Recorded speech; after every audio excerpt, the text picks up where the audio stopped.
C'est bon? On peut s'asseoir, merci. Allez, je vais commencer l'appel. Monsieur Yves Revel, présent. Monsieur Thierry Doléan. Madame Myriam Mathieu. Monsieur Philippe Coustour. Madame Sophie Mérès. Monsieur Michel Noblet. Madame Céline Morin. Monsieur Félicien Margaritas. Madame Patricia Charton, pas arrivée, ok. Madame Noël Proust. Madame Marie-Josée Rossi-Jaouen. Madame Isabelle Rambose. Monsieur Joël Maillard. Madame Martine Joly. Monsieur Philippe Billonneau. Ok, merci. Monsieur Xavier Lefebvre, non, absent. Madame Jessica Kellier. Monsieur Vincent Couric, absent. Pouvoir, Madame Céline Morin. Monsieur Claude Copin. Madame Sylvie Béguier en retard. Pouvoir, Madame Danielle de Roquefeuille jusqu'à son arrivée. Monsieur Nelson dos Santos. Monsieur Serge Loisel. Madame Fabienne Thierverne. Madame Sophie Sauteur. Madame Danielle de Roquefeuille. Monsieur Émile Manès. Madame Catherine Lacroix, absente. Pouvoir à Yves-Revel. Et Monsieur Marcel Signe-Fréhel. Absent. Pouvoir, Madame Sophie Mérès. Bien, merci. Non, est en route. D'accord, très bien, j'arrive. Merci. Désignation d'un secrétaire de séance. Monsieur Félicien Margaritas. C'est bon? Pas de remarques? Parfait. Donc, nous allons commencer l'ordre du jour. Approbation des procès-verbaux des conseils municipaux du 19 décembre 2023 et du 6 février 2024. Avez-vous des remarques? Pas de remarques? Donc on peut, c'est bon, on peut approuver ces comptes rendus. Merci. Donc, première délibération, contrat de partenariat, Monsieur Philippe Coustour. Oui, merci Monsieur le maire, bonsoir. Donc là, je vais vous proposer de donner acte d'un contrat de partenariat avec une société qui s'appelle Pitch Addict. Donc c'est une société qui propose du contenu basé sur le football par le biais d'un compte sur les réseaux sociaux. Alors je ne vais pas vous dire l'importance qu'ont pris les réseaux sociaux actuellement pour le développement de la communication. Là c'est un jeune garçon sportif qui a créé ce réseau en 2020 et qui a développé sa chaîne pour atteindre aujourd'hui une communauté de plus de 6 millions de personnes. Et ceci dans le monde entier. L'idée de cette société, c'est de traiter avec humour le football. C'est-à-dire qu'il fait venir des gens plus ou moins connus, de plus en plus connus d'ailleurs, et il les met au défi de réaliser des prouesses avec un ballon face à un but. C'est très très regardé parce que c'est traité avec beaucoup d'humour, et puis en plus ça donne quelques conseils en matière footballistique. Et en fait, pour ça, il a besoin de terrain de foot, bien sûr, et il a sollicité la mise à disposition régulière du terrain synthétique, le terrain Laura Georges de notre commune, pour lui permettre de faire vivre le projet et de recevoir les invités dans les meilleures conditions. Alors là, le document qu'on vous propose, s'il a pour objet de définir les modalités de ce partenariat. Je vais vous en dire un peu plus. En fait, ses interventions ne sont faisables qu'après information et autorisation de la direction des sports et de la vie associative en la personne de son directeur.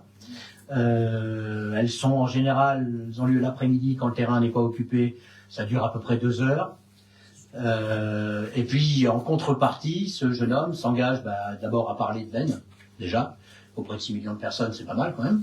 Et puis surtout, il s'engage aussi à participer à quelques manifestations, et ça va commencer lors de la fête de Ben. Il va venir faire des petites démonstrations avec son collègue, enfin son partenaire, son co-gérant.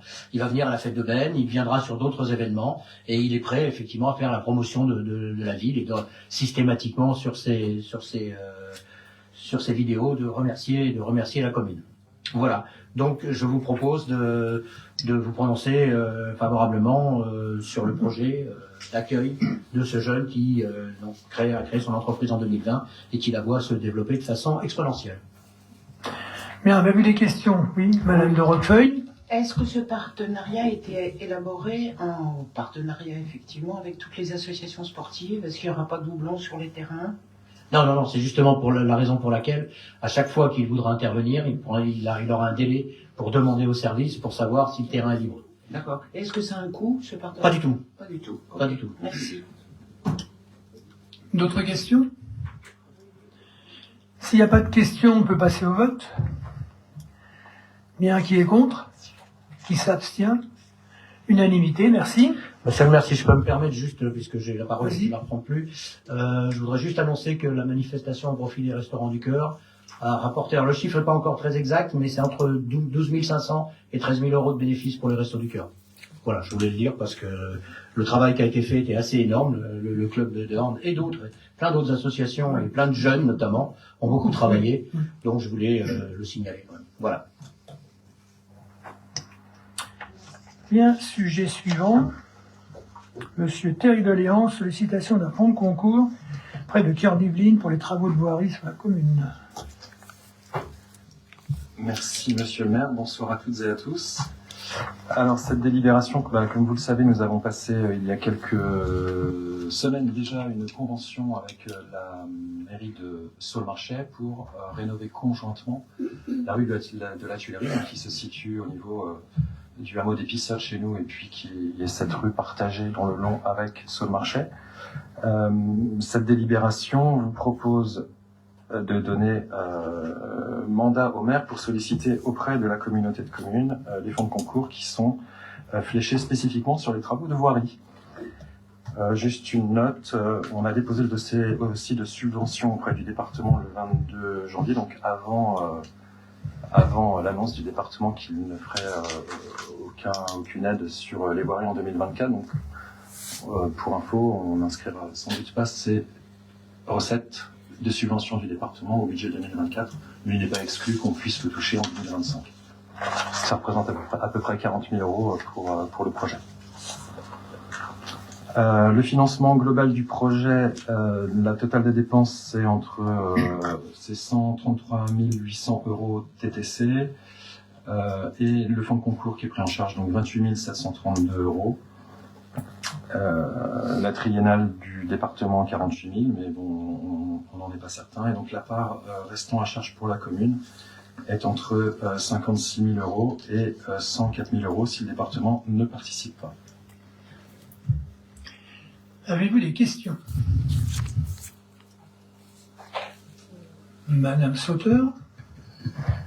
Juste une question d'ordre pratique. Les travaux doivent commencer quand? Le 25 mars.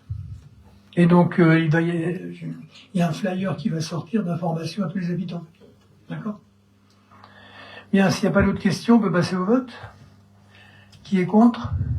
Qui s'abstient? Unanimité, merci. Bien, je laisse la parole à Monsieur Thierry Doléan concernant le budget général, le débat d'orientation budgétaire, exercice 2024.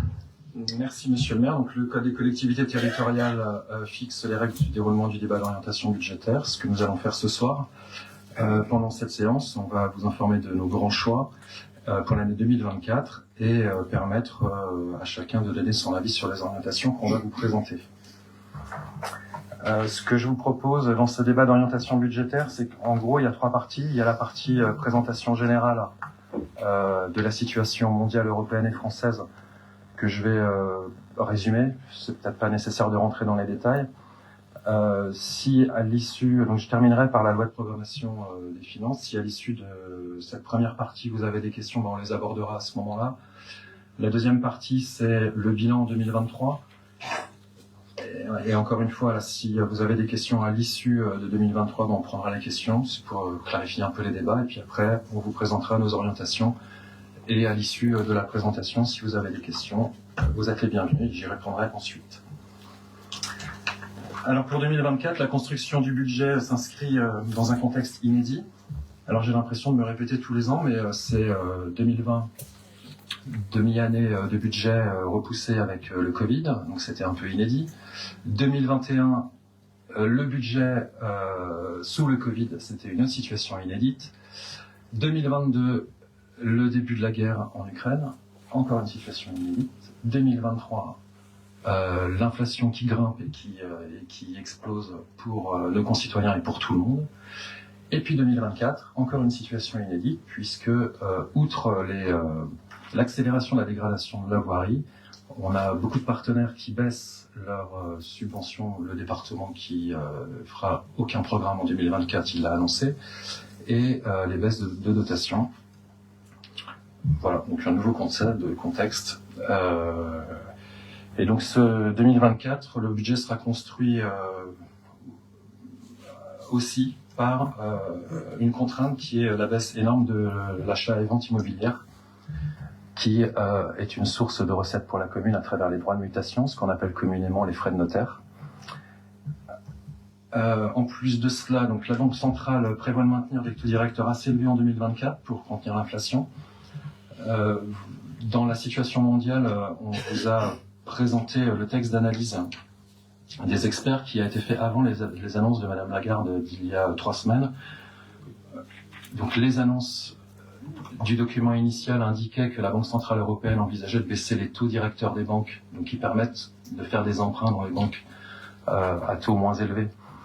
Ils envisageaient de le baisser après l'été. Madame Lagarde a annoncé que 2024, il y aura sûrement peu de baisses et qu'ils repoussaient les baisses en 2025, ce qui ne présage pas une dynamique exceptionnelle sur les achats et ventes de l'immobilier. Donc, le budget que nous allons construire va aussi prendre ce paramètre en compte.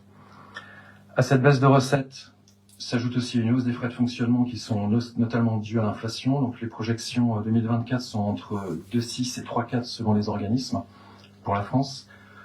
Une hausse de point d'indice pour les agents de la fonction publique territoriale, qui est effective depuis le 1er janvier 2024, de 5 points. Et l'anticipation, nous allons anticiper aussi une hausse du point d'indice cet été. Le gouvernement nous y a habitués. Dans la loi de finances, il ne l'avait pas prévu en 2024, mais il y a eu quelques bruits là ces derniers jours suite aux grèves de la fonction publique, où le gouvernement risque, c'est une bonne chose pour les agents, mais comme nous ne sommes pas consultés, il faut qu'on puisse anticiper ces sujets-là. Donc on va aussi intégrer dans le budget qu'on va vous présenter une hausse du point d'indice au mois de juillet, août, les dates habituelles. Depuis 2020, vous pouvez constater une modernisation significative de notre commune, illustrée par des projets tels que la rénovation de la Barbacane, l'aménagement du terrain de foot synthétique, le city-stade de la Citadelle, l'entretien et la rénovation de certaines voiries, une reprise quasi totale de tout l'audit sur l'éclairage public et le remplacement de beaucoup d'éclairages ainsi que les armoires électriques. On a refait l'éclairage du gymnase, le chauffage du gymnase également, et on a fait de multiples travaux d'entretien et d'embellissement dans les écoles, dans les infrastructures sportives, ainsi que dans les espaces publics et le patrimoine. En complément de tous ces travaux d'aménagement, nous avons en octobre 2022, réalisé un audit un diagnostic sur les 44 km de voirie pour commencer à planifier la rénovation des voiries qui n'ont pas été entretenues depuis quelques années. On a engagé aussi la sécurisation de certains endroits, et notamment sur les trottoirs dans notre commune. Mais malgré tout cela, on ne va pas pouvoir tout rattraper en quelques mois, quelques années. Et on constate en plus aujourd'hui, et pas que dans notre commune, une dégradation rapide des voiries qui résulte de l'alternance très rapide entre les périodes de sécheresse et les périodes de fortes pluies qui contraignent les sols à de fortes variations. Et vous pouvez voir au quotidien la multiplication des nids de poules, la dégradation de la voirie. Et quand vous circulez en Ile-de-France, vous voyez même dans des communes où vous ne pourriez pas vous y attendre. Enfin, moi, je passe de temps en temps à Neuilly-sur-Seine et il y a les mêmes trous partout. Donc il faut qu'on fasse un effort aussi particulier, qu'on garde une attention particulière sur ce sujet-là. Et donc, en l'absence de subvention du département qui par sa triennale voirie, nous permettait de pouvoir financer ces travaux, on va devoir en fait réduire un peu les travaux, mais surtout augmenter les enveloppes pour pouvoir réaliser ce qui aurait pu être réalisable conjointement avec le département. Malgré cela, on pouvait encore se réjouir du fait que le gouvernement allait préserver le fonds vert. Je vous rappelle que c'est à travers le fonds vert du gouvernement qu'on a pu réaliser en partie la rénovation de notre éclairage public.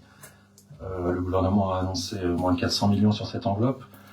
Vu les annonces de ce matin, d'hier et de ce matin, suite à la présentation de la Cour des comptes de la France, l'État a rappelé que l'État avait déjà fait suffisamment d'efforts sur le budget et sur l'équilibre budgétaire 2024 pour la France, et que ça allait être le tour des collectivités territoriales. C'est donc une équation budgétaire qui est difficile à tenir cette année, en 2024. Elle est d'autant plus difficile qu'on ne sait jamais à l'avance ce qui va nous arriver. C'est très difficile d'avoir des prévisions moyen, alors long terme je vous en parle même pas, mais moyen terme sur nos recettes et les dépenses que on va devoir faire. Donc voilà. On a malgré tout, et vous le verrez, je vous le présenterai par la suite, on a malgré tout décidé de prolonger nos efforts sur la réduction des dépenses de fonctionnement que vous pouvez constater depuis 2020. Et évidemment, nous serons sûrement obligés d'ajuster le taux d'imposition pour faire face à tous ces défis. Nous n'avons pas encore les notifications des dotations de l'État. Ça aussi, c'est un peu inédit, on les a jamais aussi tard. Donc voilà, la construction budgétaire n'est pas terminée, mais nous allons être contraints de revoir un peu les taux pour 2024 pour relever tous ces défis. Sur le contexte économique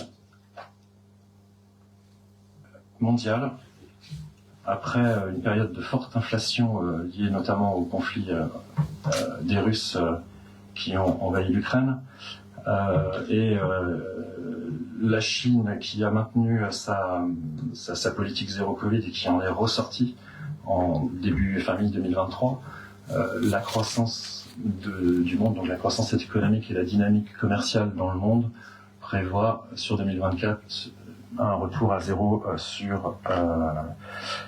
sur l'inflation, pardon. Malgré tout, en Europe,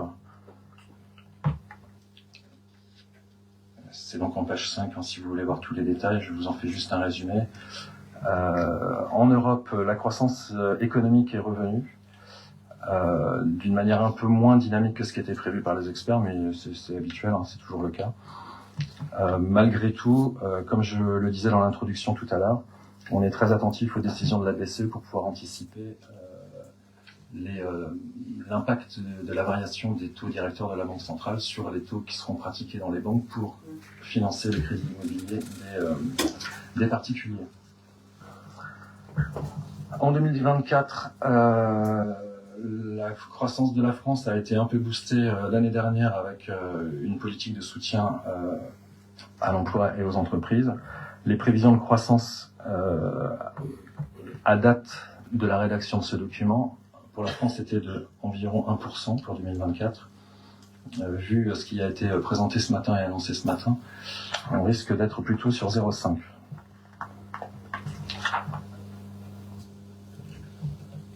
Donc l'inflation qui a explosé en 2023, évidemment, elle a ralenti. Alors ça ne veut pas dire que les prix baissent. Les prix continuent à augmenter, mais beaucoup moins vite.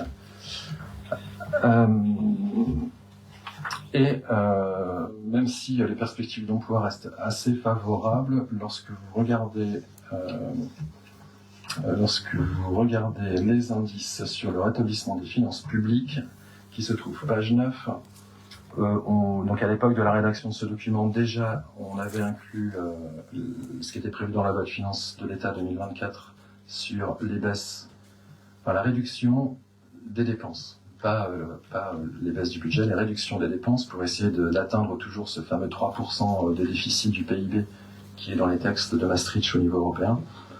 Mais vu ce qui est dit ce matin, donc de mémoire, l'objectif du budget 2024 de l'État, c'était d'atteindre les 4,9 ou 4,4% de déficit. Là, de ce qui a été annoncé ce matin, ils sont plutôt dans des projections à 5,5. Ce qui veut dire que on n'est pas à l'abri que l'État réduise encore ses dépenses. Et comme ça a été dit ce matin et relayé par l'Association des maires de France, il a été indiqué que c'était maintenant au tour des collectivités territoriales de faire l'effort. En page 10, je vous ai remis les perspectives d'inflation sur les produits. Donc tout est en hausse, hein, même si la hausse est moins rapide, tout est en hausse. Donc on vous a mis les indices sur les produits alimentaires, sur le carburant, sur l'électricité, sur le gaz, sur les bâtiments et sur les travaux publics. Tout est en augmentation, sauf le combustible qui baisse un peu, ça on l'a vu. Nous, les communes, on est concernés partout. Voilà. Dans toutes les hausses, il faut qu'on les intègre. Et le déficit des administrations publiques projeté pour les administrations locales passe en dessous de 0. Voilà. Donc on n'est pas les seuls hein, dans cette situation. En page 11, vous retrouvez la courbe habituelle de la dette des différentes administrations, donc les administrations publiques, la sécurité sociale et l'administration publique centrale qui est l'État et les administrations publiques locales, donc nous, où on voit que les régions, les départements, les communes, les EPCI gardent un niveau d'endettement qui est très stable, contrairement à l'endettement des autres administrations. Alors c'est aussi lié au fait que nous, collectivités territoriales, nous n'avons pas le droit de présenter un budget en déficit en fonctionnement, donc il faut toujours trouver des équilibres, alors que l'État, lui, peut financer ces déficits de fonctionnement par de la dette. En résumé, l'effet marquant de la loi de finances 2024, c'est donc la croissance de la valeur locative de 3,9% qui a été inscrite dans la loi de finances, l'augmentation de l'enveloppe de la DGF de 320 millions, mais ça c'était à la rédaction de ce document, donc on ne sait pas comment ça va atterrir après les annonces de ce matin. Un soutien en faveur de l'investissement local, donc la stabilisation du soutien, mais malgré tout, l'État a annoncé des baisses du fonds vert, etc., donc c'est un peu obsolète ce qui a été dit dans la loi de finances 2024. Une augmentation de la dotation pour les titres sécurisés, bon, ce sera anecdotique. Le prolongement du dispositif d'amortisseur des prix de l'électricité, oui, c'est au niveau de la collectivité, au niveau de la communauté de communes, qui, elle, paye nos factures d'électricité. La communauté de communes dépose un dossier auprès de l'État et l'État nous rembourse une part, en fait, de la hausse. Et puis, des mesures en faveur de la planification écologique. Voilà, c'était les annonces de la loi de finances 2024.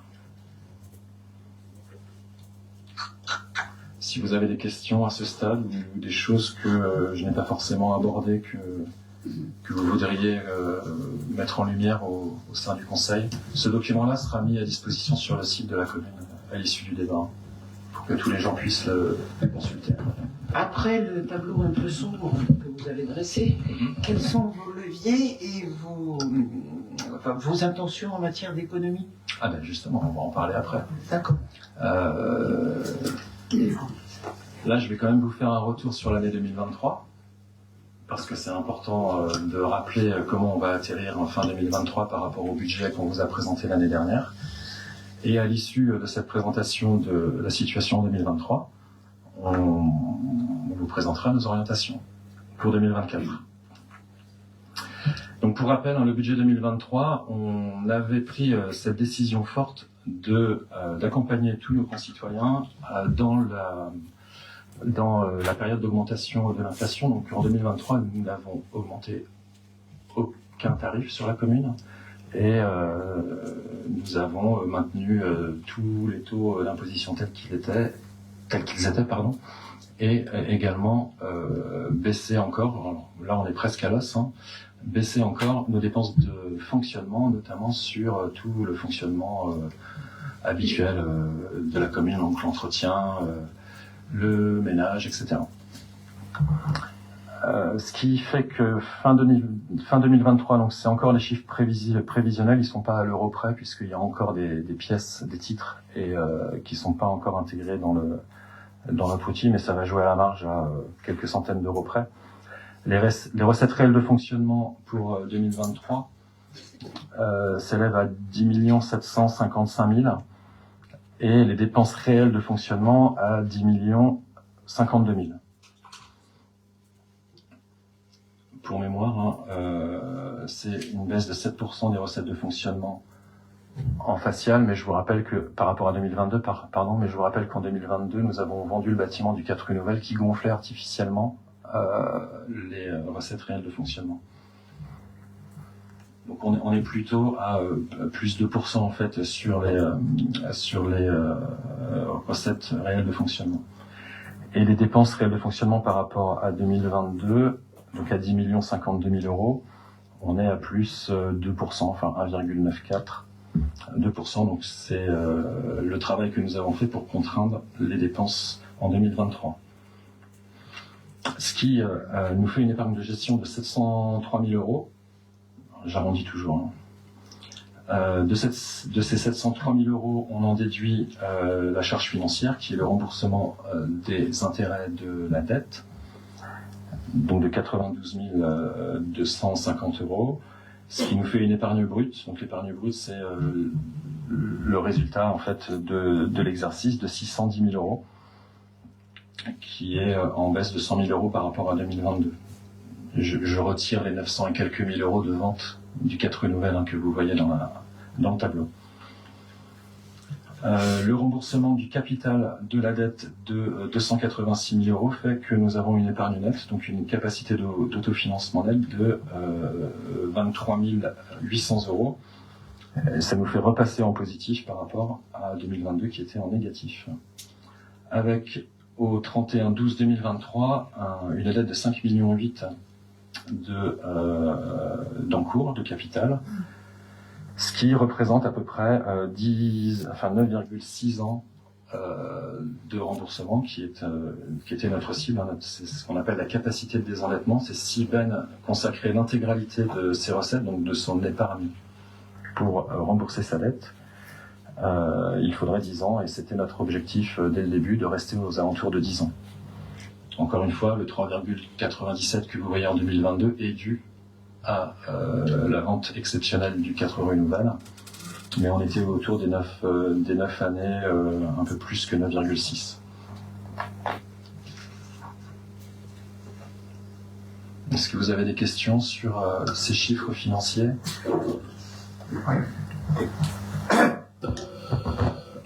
Oui, je voulais vous demander, parce que vous avez fait un petit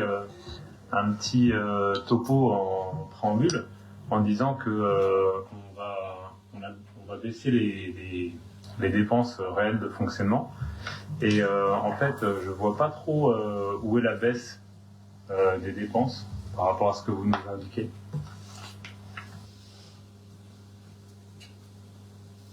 Monsieur Copin, vous avez une autre question? Je vais répondre à toutes les questions, donc si vous en avez d'autres, allez-y. Oui, moi je voulais préciser que à la page 13, ça je crois que c'est important, si on cumule les bases qui ont été augmentées de nouveau cette fois-ci, on en est sur 2 ans, on en est à 11%, ce qui est énorme. Ça, c'est la première chose. La deuxième chose, on a constaté avec satisfaction que les routes, on a commencé à faire du travail important, de préparer, du travail important, puisqu'il avait été convenu en commission des finances que ce serait privilégié cette année. Vous n'entendez pas suffisamment, non?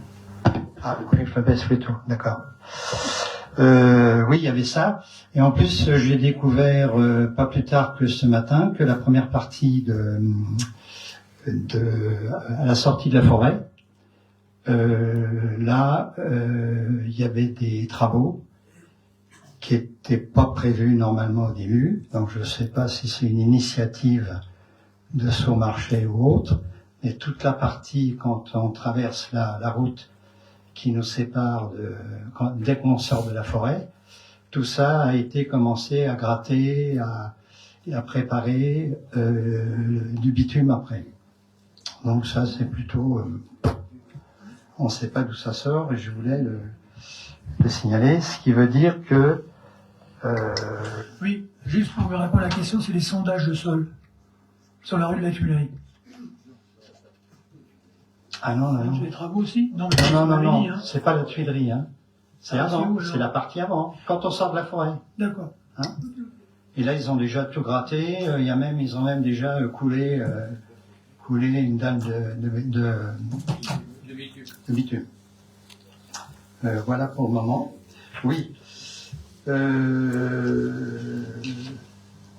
Donc, ce qui est important, oui, je voulais quand même bien préciser que cette année, parce qu'il y avait eu des discussions l'année dernière, si vous vous souvenez bien, les impôts vont augmenter, hein, naturellement, à cause des bases, là, ce que je viens d'expliquer.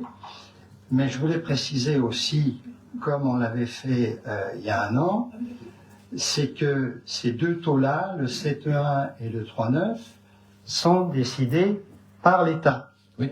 C'est pas la commune qui décide de ça. C'est l'État. Ça veut dire que c'est incontournable. D'ailleurs, quand on entend les ministres et compagnie, ils nous disent qu'ils vont pas faire plus d'impôts. Il n'empêche que la réalité, elle est là. Donc il faut que les Bénois s'attendent à avoir une augmentation cette année de nouveau de 3,9 qui s'ajoute sur 2 ans en 2023. Ça nous fait donc 11, comme je le disais tout à l'heure. Donc le ministre des Finances indiquant que il préfère récupérer les sommes non payées, les fraudes. Ils veulent mettre le paquet, d'après ce qu'ils disent, sur des fraudes qui représentent des sommes très très très élevées. Hein. Voilà. Donc vous voyez, un jour on dit ça, mais en même temps on dit que c'est pas tout à fait ça. Voilà ce que je voulais préciser. Merci Monsieur Copin.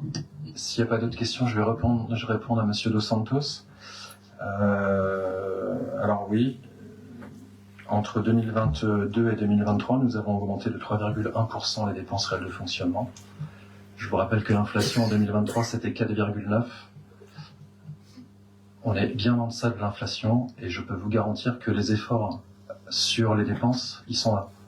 Je connais peu de sociétés et peu de collectivités qui ont réussi à maintenir un taux de dépenses, enfin une croissance de dépenses aussi basse. Pour les recettes, effectivement, comme vous le dites, Monsieur Copin, plus 11% sur le taux imposé par l'État. En fait, on se le dit tous les ans, faut pas se leurrer. L'État a retiré la capacité d'imposition, la capacité de recette des collectivités en baissant certaines dotations, en supprimant la taxe d'habitation, et en fait, il se rattrape en augmentant et en nous obligeant à augmenter les taux. Voilà. Pardon, les bases. Enfin non, c'est les bases, oui, effectivement, pardon. Au final, ça augmente d'autant pour les gens. Ah oui, bien sûr. Oui, on est d'accord. On est d'accord. Ça, c'est un autre sujet aussi. Il n'y a que les propriétaires qui sont soumis à l'imposition dans les collectivités locales maintenant. Enfin, l'imposition directe locale. Alors, juste permettez-moi, parce que tout à l'heure vous avez dit on va baisser les dépenses de fonctionnement, et j'ai bien entendu ce que vous m'avez dit, et c'est très juste. En fait, on baisse pas les dépenses de fonctionnement, mais on baisse le niveau de croissance des dépenses de fonctionnement. Voilà, c'était pas tout à fait la même chose. Ok. On est d'accord alors. Merci.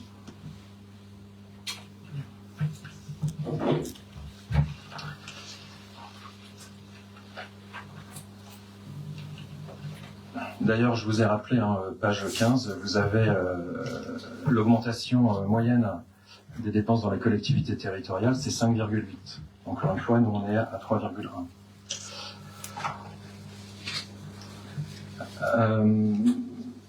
Sur la contribution foncière des entreprises, je vous rappelle, c'est collecté par la communauté de communes qui collecte en fait toutes les taxes sur les entreprises et paye pour nous certaines factures, notamment des factures d'électricité, mais aussi sur des compétences qui sont à la communauté de communes. Le versement déduit pour 2023 était de 976 000, enfin 980 000. On a déjà eu les notifications puisque c'est passé en conseil communautaire il y a 2 mois et demi. On va perdre 173 000 euros, mais j'y reviendrai par rapport à 2023. Et nous gardons aussi toujours en tête que le compteur de gaz du gymnase n'est toujours pas relevé depuis 3 ans. Et voilà. On garde ça aussi dans le budget. Cette somme est connue. Excusez-moi. Cette somme est connue pour le chauffage de. Oui. Et on a une idée de. On a une idée de la somme. Oui, à fin 2024, on a une idée très précise de la somme. Oui. Bon. Vous la verrez dans le budget. Enfin, d'accord. Du budget. Oui, en ce qui concerne donc les dépenses 2023 prises en charge par Cœur d'Yvelines pour la commune, elles sont de 900 000 et quelques, c'est ça? Non, là, c'est le reversement de la CFE. Ah, d'accord. Et donc les... En fait, vous vous rappelez, la CFE a été fixée à 2 200 000 euros à la communauté de communes. Oui. De ces 2 200 000 sont déduites toutes les charges que la communauté de communes prend pour nous. Que ce soit l'électricité, la restauration, etc. C'est ça, 1 232 500 prévus l'année dernière. D'accord. C'est parce que j'avais mal... D'accord. Oui, c'est ça.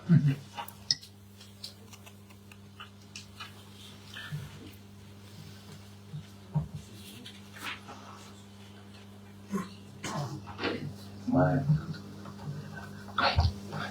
Voilà, c'était discret. Donc pour 2024, évidemment, on anticipe également la baisse de la dotation globale de fonctionnement.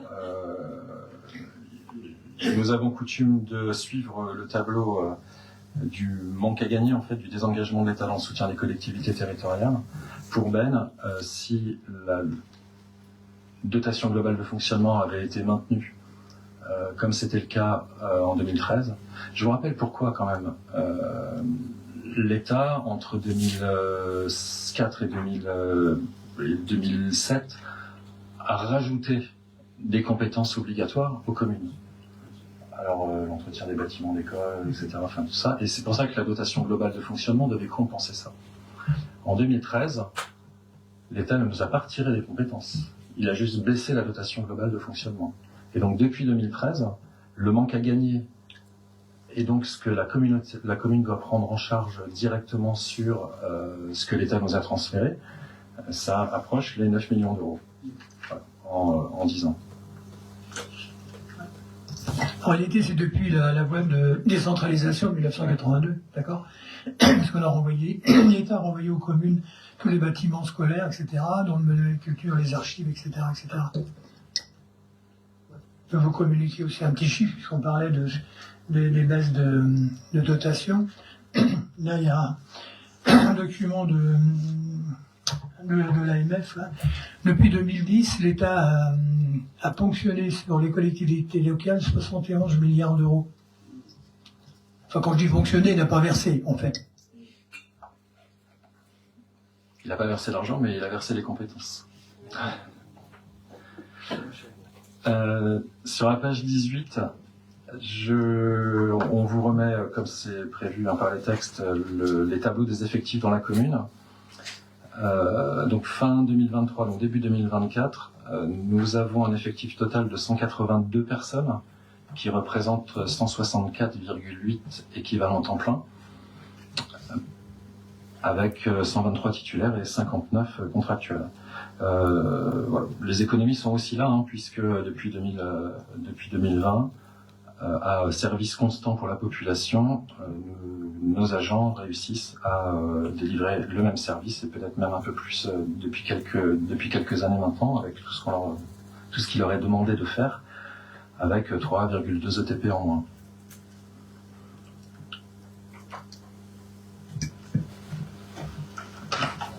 J'ai une question. Oui. Le tableau des effectifs qui nous est présenté, c'est les postes ouverts ou les postes pourvus? Ah, les postes pourvus. D'accord. Et donc, parce qu'il y a des personnes qui, en 2023, il y a des postes, par exemple, la police municipale, je crois qu'il y avait le responsable qui est parti à la moitié de l'année, non? Par exemple? Oui. Mhm. Voilà. Oui, c'est Donc, ça. Enfin, c'était fin octobre, normalement.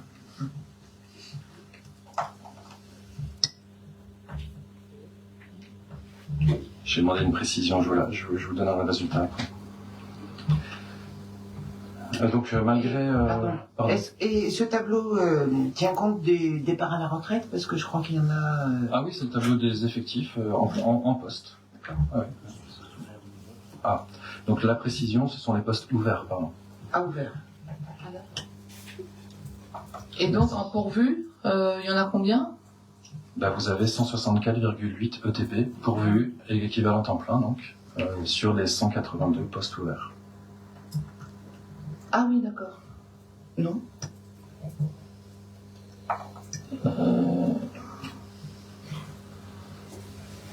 C'est pas 182 équivalents temps plein?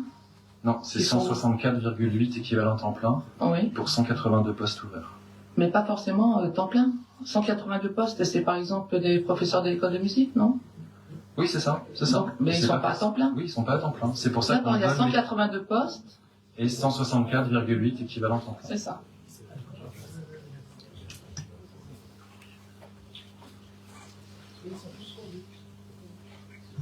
Et donc, avant que vous posiez la question, hein, ça représente une croissance de 1,5% sur le chapitre 012 entre 2022 et 2023, qui sont les charges de personnel et associés et tous les frais assimilés. Donc les économies et les efforts qui sont faits se voient aussi ici.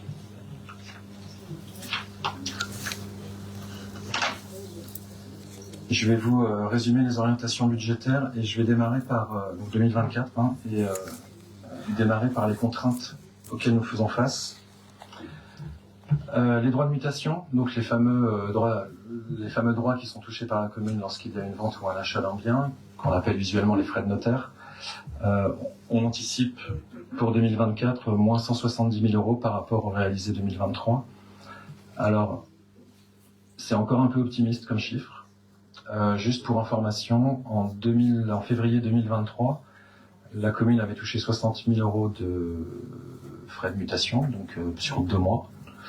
Et fin février 2024, nous avons touché 24 000 euros. Évidemment, les attributions de compensation de la communauté de communes, c'est moins 174 000 euros par rapport à l'année dernière, donc grandement dû par l'augmentation des fluides qui sont payés par la communauté de communes. Il y a également une augmentation du marché de la restauration. La taxe sur la consommation finale, moins 50 000, je vous l'ai mis, alors c'est pas vraiment du moins par rapport aux années précédentes, parce que l'année dernière, en 2023, nous avions touché sur le budget 2023 le dernier trimestre 2022. Donc là, on revient à une situation normale par rapport à la taxe finale d'électricité. Et puis les hausses contraintes que l'on anticipe, c'est plus de 100 000 euros sur les charges de personnel et plus 300 000 euros d'inflation sur les achats. Malgré cela, donc le budget sera construit selon 7 principes qui seront incontournables. Donc évidemment les économies en dépenses de fonctionnement, mais aussi en investissement. Il n'y aura pas d'investissement lourd en 2024, outre l'intervention sur les voiries, l'éclairage qui est indispensable, puisqu'on a encore plein de quartiers dans la commune où les armoires sont tellement vieilles qu'elles tombent et l'éclairage ne fonctionne plus. Donc les interventions d'urgence sur la voirie. Alors vous le verrez, dans le budget, on n'a pas encore finalisé l'étude, mais c'est beaucoup de sommes de fonctionnement sur l'entretien de la voirie, puisque la réparation des nids de poules et les nids de poules qui sont suffisamment grands pour que même des pélicans puissent se baigner dedans, on est obligé d'utiliser des fonds de fonctionnement pour faire ces réparations d'appoint. Ensuite, on va maintenir au même niveau. Donc, quand je dis au même niveau, évidemment, c'est pas en suivant l'inflation, donc c'est au même niveau le soutien aux CCAS et aux associations. Nous avons revu les tarifs municipaux. Vous vous rappelez, au 1er janvier 2024, nous avons augmenté en moyenne de 4,5% les tarifs sur les prestations du périscolaire. Nous allons continuer la rénovation de l'éclairage public. Cette rénovation nous a fait économiser l'année dernière sur l'électricité 42 000 euros. Donc, sur un an, grâce aux travaux que nous avons réalisés, sur la facture d'électricité, la commune a fait une économie de 42 000 euros par rapport à l'année d'avant. Donc, comme je vous l'ai dit, on va concentrer notre effort d'investissement sur l'entretien du patrimoine.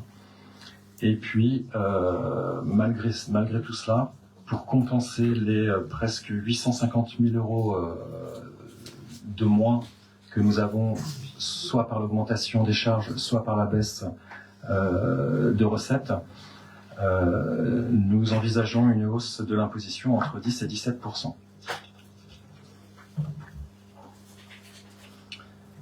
En page 20, Pardon. Est-ce que vous engagez... Pardon. en page 20 je vous ai donné par chapitre les orientations budgétaires des dépenses et de recettes. Je vous laisserai le soin de faire les augmentations par pourcentage, que je ne vous ai pas mis dans le tableau, j'en suis navré, ainsi que le prévisionnel du budget d'investissement, qui évidemment n'est pas encore bouclé, puisque nous n'avons pas encore toutes les notifications des subventions, ni des recettes. Et par rapport aux orientations 2024, je voulais aussi faire le focus sur les efforts que l'on a fait sur les voiries et sur l'éclairage public, et faire un comparatif, parce qu'aujourd'hui on est en train de rattraper le retard qui a été pris sur la commune. Par comparatif, entre 2014 et 2019, donc l'ancienne mandature, sur les voiries, il y a eu 1 170 000 euros d'investis pour entretenir ou réparer les voiries. Nous, depuis 4 ans, on a investi 1 800 000 euros, soit une augmentation de plus de 50%. Et je pense que dans certains quartiers, ça se voit, et on va continuer cet effort parce que c'est important pour le quotidien de tous les Bénois. Et puis l'éclairage public, donc sur 6 ans, il y a eu 260 000 euros qui a été investi. Et là, on le voit très bien, avec les armoires qui sont pas entretenues, les câbles et certains candélabres qui sont complètement détériorés. Il fallait intervenir d'urgence. Et nous, en 4 ans, on a investi 865 000 euros, ce qui nous permet aussi de pouvoir faire des économies. 965 000 euros, pardon, j'ai dit 800. Ce qui nous permet aussi d'envisager des économies sur la consommation d'électricité. Je vais simplement préciser, juste une petite précision, parce qu'on parle de l'éclairage. Bon, on l'a peut-être remarqué, mais on a engagé des travaux sur la côte de Neuf, puisque actuellement, le câble, vous savez, qui alimente, ils sont pourris. Ils sont pourris. Donc c'est des câbles qui datent de la construction des zones. Et bien ça se détériore à vitesse grand V et régulièrement. Alors des fois c'est des petites longueurs, des fois c'est des très grandes longueurs. Souvent le problème c'est pas simplement remplacer le câble, il faut faire tout le terrassement qui va avec. Donc ça multiplie les sommes, bien évidemment. Donc vous allez voir, vas-y Michel, si tu as une précision à donner là-dessus. Je rappelle quand même à tous les administrés quand même que la durée de vie d'un câble, c'est environ 20 ans. On peut prolonger encore 10 ans. On va aller à 30 ans. Les autres ont 50 ans. Voilà. Merci pour ces précisions techniques. Et juste pour information, donc pour 2024, puisque c'est ce qui nous intéresse aujourd'hui, face à l'annonce du département qui ne mobilisera pas son triennal voirie, nous sommes, comme je vous l'ai dit, on va fortement augmenter l'enveloppe d'entretien sur les voiries. Vous le verrez dans le budget parce que c'est pas complètement bouclé, mais on est à plus de 150 000 minimum de dépenses en fonctionnement sur la voirie pour faire en sorte qu'elle ne se dégrade pas plus vite qu'elle ne se dégrade aujourd'hui. Ensuite, il y a un résumé des tableaux pluriannuels. Donc vous voyez déjà des engagements pluriannuels qu'on envisage, qui ne sont pas encore complètement bouclés parce que, vous le savez, hein, tous les ans, je vous le dis, c'est très difficile de pouvoir programmer sur plusieurs années de l'investissement parce qu'on est très tributaire des appels à projets de l'État, du soutien des autres collectivités, parce qu'aujourd'hui, une commune peut très difficilement soutenir à 100% les projets d'investissement qu'elle fait. Mais déjà, vous le voyez déjà, on a programmé presque 600 000 euros sur les travaux de voirie et 300 000 euros sur les rénovations d'éclairage public. Et nous allons également lancer, et c'est très important pour nos agents, l'étude sur la rénovation du centre technique municipal, donc qui va démarrer l'année prochaine. Voilà, si vous avez des questions sur ce, vous pourrez revenir ensuite. Et je voulais conclure avant, on parlera de la structure de la dette après, sauf si vous voulez le faire maintenant. Voilà, je vous ai mis le tableau et le graphe sur la structure de la dette. Donc pour information, la dette est prévue de s'éteindre complètement en 2044. Et à fin 2024, le capital de la dette s'élèvera à 6 143 000. Toujours avec notre objectif de garder une capacité de remboursement à 10 ans. Parce qu'au-delà de la capacité de désendettement, c'est aussi la stabilité qu'on affiche pour les banques qui nous permet de pouvoir trouver des partenaires de financement quand c'est nécessaire. Vous le savez, on est passé dans une nouvelle structuration du budget, on est en M57 maintenant, et nous allons avoir la possibilité de faire le suivi de certains gros projets d'investissement. Après le travail des équipes finances, on s'aperçoit que ça peut être très très lourd à gérer, donc on a pris la décision pour l'instant de n'inscrire en appel à projet et en crédit de paiement le projet du CTM, qui est un gros projet d'investissement pour la commune, ainsi que l'engagement pluriannuel des voiries. Voilà, on va démarrer avec ces deux postes-là. Est-ce que vous avez des questions? Donc pareil, hein, si vous pouviez poser la totalité, je prends des notes pour éviter les redondances, ça va clarifier un peu les débats aussi. Madame Sauteur. Alors, page 20, au sujet des recettes de fonctionnement prévues pour 2024, oui. Par rapport à 2023, il y a 700 000 euros de plus qui donc viennent en contradiction, me semble-t-il, avec tout ce qui a été présenté jusqu'à maintenant. Moi, je vous répondrai après. Non, mais non. Oui, moi je préfère après parce qu'il y aura peut-être des questions du même ordre. Mais vous inquiétez pas, j'ai la réponse. J'en doute pas. D'autre part, alors ça c'était pour ce tableau. Est-ce que vous pouvez nous donner pour les baignoires ce qui représente une hausse entre 10 et 17% des taux d'imposition? Oui. Donc voilà. Ensuite, les engagements pluriannuels.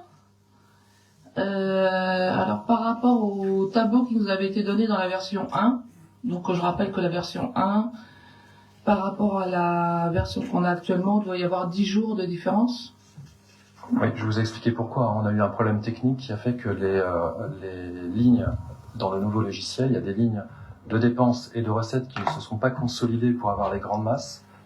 On a eu ce problème technique, c'est pour ça qu'on a reporté la commission de quelques jours, le temps que nos services analysent l'intégralité des lignes qui n'avaient pas été consolidées, ce qui a donné évidemment un total complètement différent qui avait permis l'établissement du plan pluriannuel que vous aviez dans la première version. Et donc on l'a revu en urgence un week-end, justement pour être plus conforme aux chiffres. D'accord. Je vous fais la réponse de suite parce que comme à la deuxième commission, vous n'avez pas pu vous libérer, ce que je comprends. On avait expliqué en fait tous ces détails. Oui, mais moi ce que j'ai constaté, c'est que les problèmes, à la première version, il n'y avait pas de hausse d'impôt qui était prévue, alors qu'à la deuxième version, il y avait une hausse d'impôt. Je pense pas que ce soit un bug. Lorsque vous avez des lignes de dépenses qui ne s'intègrent pas dans votre simulation de budget et que des lignes de recettes ne s'intègrent pas au global, votre équilibre n'est plus du tout le même. Oui. Alors le problème, c'est quand même qu'on a donc en perspective une hausse d'impôt qui n'est pas négligeable, parce que sur 2 ans, ça fait peut-être ce qu'a dit M. Copin, donc un peu plus de, enfin 11% peut-être. Mais par contre, sur 3 ans, ça en fait 14,4, donc auquel vous voulez ajouter d'autres augmentations. Et donc, ce qui m'étonne, c'est que donc on a une augmentation d'impôts, mais par contre, en perspective, par contre, on a une baisse des investissements. Donc ça, c'est quand même inquiétant. Et alors, je note par exemple qu'entre la première version et la deuxième version, le deuxième City Stade a disparu complètement, alors que c'était quand même quelque chose qui avait été voté lors du dernier mandat, qui était financé en grande partie. Et il y a également, ce que je ne comprends pas, l'achat des modulaires pour les services techniques. Donc, il avait été décidé l'année dernière, vous l'aviez présenté en conseil, l'achat de ces modulaires. J'ai vu qu'il y avait un appel à un marché qui avait été lancé en octobre, fin octobre, début novembre. Je comprends pas pourquoi c'est toujours pas acheté, et sachant qu'a priori c'est je sais pas, à peu près 100 000 euros de loyer par an, non?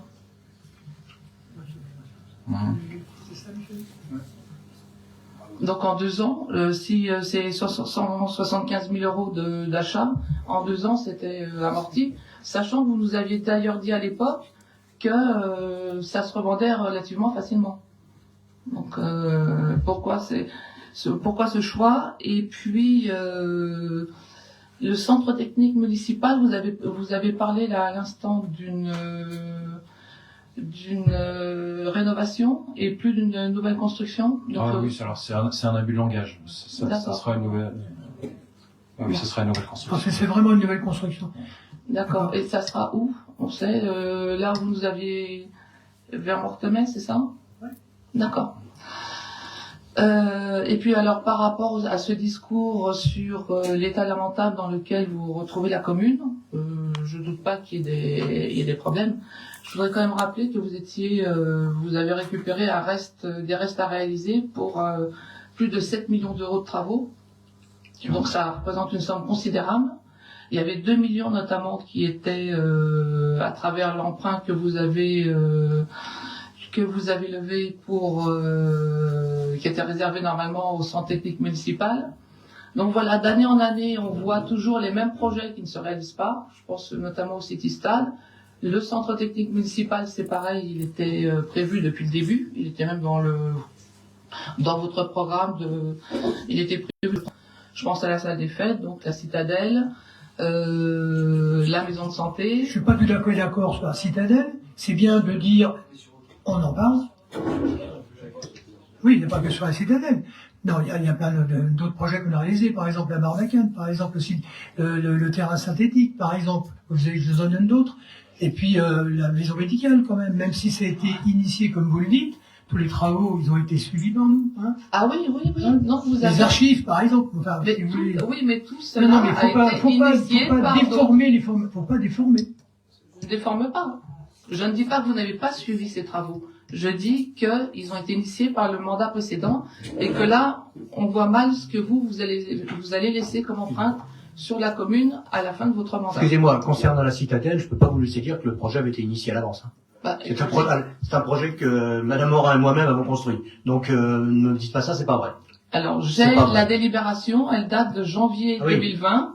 Avec tout ce qui concerne le projet. Oui, c'est une délibération, mais le travail derrière, c'est nous qui l'avons fait. Ah, écoutez, un petit peu d'ailleurs, comme le reste, comme la salle des fêtes, qu'on a récupéré un dossier qui était plus que mal barré. Ouais.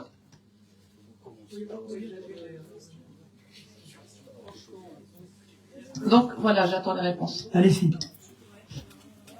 Je voulais aborder un thème qu'on avait évoqué ensemble lors de la commission, pour les services rendus à la population et les économies qui pourraient peut-être être faites, c'était que ce qui a été fait par la mairie n'était pas au vrai tarif que ce qui pourrait être fait par rapport à ce qui se fait dans d'autres villes de même strate. Donc ce sujet-là est toujours en étude. J'ai pas compris. Comment formuler, s'il vous plaît. Oui, il avait été, vous aviez été sollicité sur les économies possibles. Il s'avérait que certains services qui sont donnés, dont profitent les Bénois, étaient sous-dimensionnés, c'est-à-dire pas suffisamment élevés par rapport aux dépenses, mais aux services aussi qui étaient rendus. Ah, vous voulez parler d'école de musique, notamment? Pas spécialement, en général. Les services. Ok.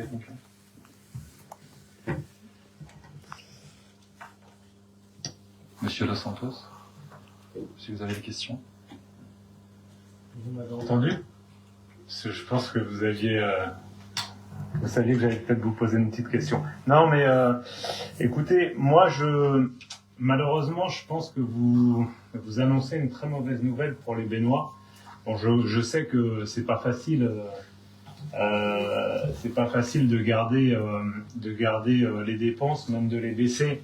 Surtout que on a un niveau qui est largement au-dessus des communes de même strate, que ce soit au niveau malheureusement sur plusieurs postes, comme les charges de personnel, mais bon, ça fait partie aussi de notre spécificité au niveau de la commune. Avec un grand territoire, on est forcément un peu différent que des communes qui ont la même population avec un territoire plus petit. Mais c'est vrai que vous annoncez là une très mauvaise nouvelle pour les Bénois, puisque c'est une augmentation d'impôts entre 10 et 17%. Donc aïe aïe aïe, ça pique. Oui, des taux, pardon, excusez-moi. Des taux, ouais, pardon.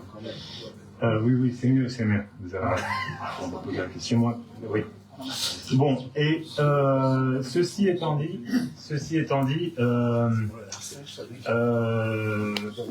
j'ai envie de vous poser une petite question concernant le centre technique municipal. Parce que c'est un projet qui va coûter énormément d'argent.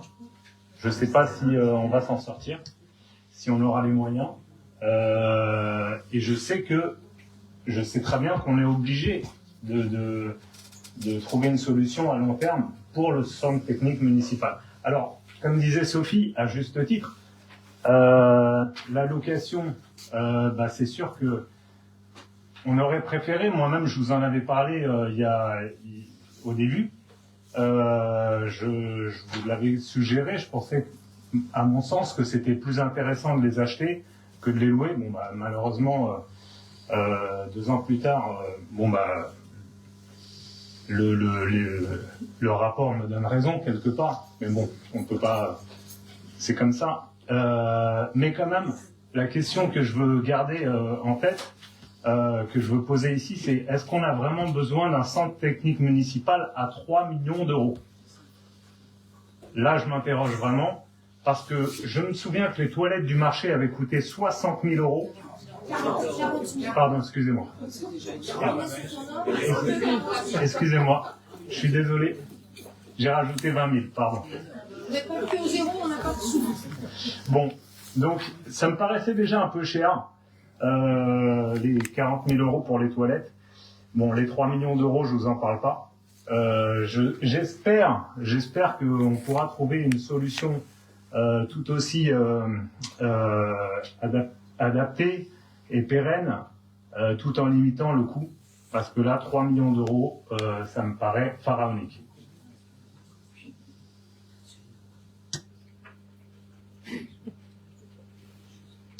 Merci, je vais répondre à toutes les interrogations. Alors, pour Madame Sauter, vous pointez le fait que sur les recettes, il y a 700 000 euros supplémentaires. Bien évidemment, on a déjà intégré dans les chiffres qu'on vous présente là, les recettes qu'on envisage dans une fourchette moyenne. Et vous aurez noté que les 700 000 euros de recettes supplémentaires ne sont pas à la hauteur des 850 000 euros de dépenses supplémentaires auxquelles on doit faire face pour 2024. Donc dans cet équilibre-là, sur les 850 000 euros de dépenses devant lesquelles on doit faire face, on a déjà envisagé plus de 150 000 euros d'économie. Mais encore une fois, on parlera précisément des chiffres lorsqu'on aura les budgets, le budget est finalisé, puisqu'il n'est pas encore finalisé. Je vais me permettre de rebondir sur la question de Monsieur De Santos par rapport au taux. Alors, pour information, le taux bénois sur les communes de même strate en France, donc le taux bénois est à 32,36% pour le foncier. Le taux moyen en France est de 39,42%. Donc c'est le moyen donc de toutes les communes, et sur les mêmes strates, il est de 42,47. Donc certes, ça peut paraître élevé, 32,36, mais on est quand même nettement en dessous des taux moyens sur la même strate en France. Vous m'avez posé la question si on avait fait des simulations de ce que ça aurait, les augmentations. On a pris un exemple. Admettons qu'un propriétaire paye, et c'est déjà une belle somme, 200 euros par mois, puisque maintenant il y a beaucoup de personnes qui sont mensualisées, 200 euros par mois sur sa taxe foncière sur le bâti. Une augmentation de 17%, ça représenterait entre 30 et 33 euros supplémentaires par mois, donc 233 euros. Et une augmentation de 10%, ça représente entre 212 et 215 euros par mois. Oui. Non, 12 à 15 euros supplémentaires. Non, bien évidemment, c'est tout compris.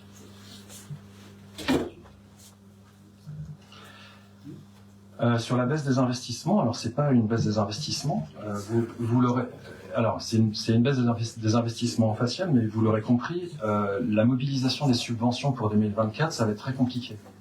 Donc ça nous oblige évidemment à revoir notre programmation des investissements pour 2024 face Monsieur Bourgeois, s'il vous plaît, je vous parais de ne pas interrompre. Merci. C'est gentil. Citez pas mon nom, vous n'avez pas le droit. Oui, il est enregistré. Vous n'avez pas le droit. Quoi qu'il en soit, face à la baisse programmée du soutien des autres collectivités pour les programmes d'investissement des communes, on est évidemment obligé d'être très prudent et donc de baisser la part d'investissement sur 2024, puisque il n'est pas question pour nous, comme je vous l'ai démontré avant, de dépasser les 10 années de remboursement de la dette, donc de notre capacité de désendettement. Et donc il va falloir qu'on trouve le moyen de financer beaucoup plus les projets d'investissement. Donc c'est pour ça qu'on baisse drastiquement pour 2024. En clair, l'année blanche qu'annonce le département a un impact sur toutes les communes. Et donc nous aussi, on est obligé de revoir vraiment à la baisse nos investissements pour 2024. On vous a répondu sur beaucoup de choses ont été initiées par l'ancienne mandature. Tout dépend où vous mettez le curseur du beaucoup. Moi, je vois qu'on a fait énormément de choses. Je pense qu'il y a beaucoup de Bénois qui le constatent. Ensuite, vous avez posé la question sur les modulaires. Alors, c'est vrai qu'il y a 2 ans, le prix d'achat des modulaires, de mémoire, était aux alentours de 175 000 euros. Et... Oui, pour les deux. Pour les deux modulaires.